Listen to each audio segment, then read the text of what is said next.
Seria Regăsirea puterii interioare, capitolul Când începi să vezi viața diferit.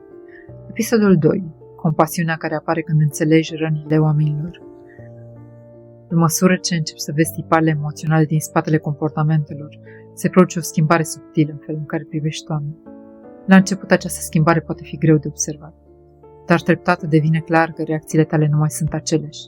Situații care înainte provocau furie sau frustrare încep să fie privite diferit, nu pentru că devii indiferent, ci pentru că începi să înțelegi ce se află în spatele comportamentelor. În spatele multor reacții dure există frică. În spatele controlului există nesiguranță. În spatele distanței emoționale există adesea teamă de apropiere. În spatele criticii există uneori o luptă interioară cu propria valoare. Când începi să vezi aceste lucruri, apare compasiune. Compasiunea nu înseamnă să justifici orice comportament. Nu înseamnă să accepti lipsa de respect. Nu înseamnă să tolerezi relații care te rănesc. Compasiunea înseamnă să vezi omul din spatele reacției.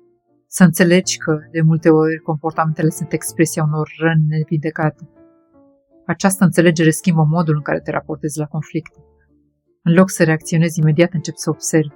În loc să interpretezi totul ca pe un atac personal, începi să te întrebi ce durere ar putea sta în spatele acestui comportament.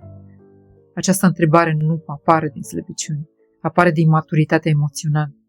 Pentru că, atunci când înțelegi că oamenii reacționează adesea din propriile răni, nu mai ești prins complet în drama momentului. Apare o distanță sănătoasă, o distanță care îți permite să rămâi prezent, fără să fii absorbit de conflict.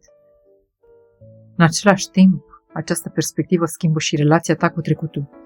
Poți începe să privești anumite experiențe din viața ta cu mai multă claritate.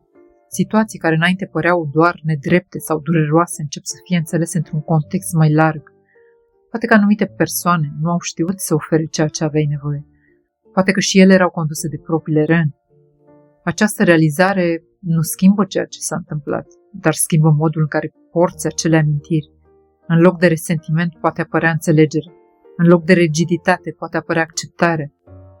Aceasta este una dintre cele mai liberatoare transformări ale conștientizării, pentru că resentimentul ne ține legați de trecut. Compasiunea creează spațiul în care putem merge mai departe fără să rămânem prizonierii experiențelor vechi.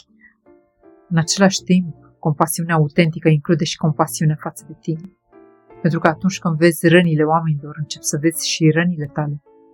Și realizezi că, la fel ca ceilalți, ai făcut alegeri cu nivel de conștiință pe care l-aveai în acel moment.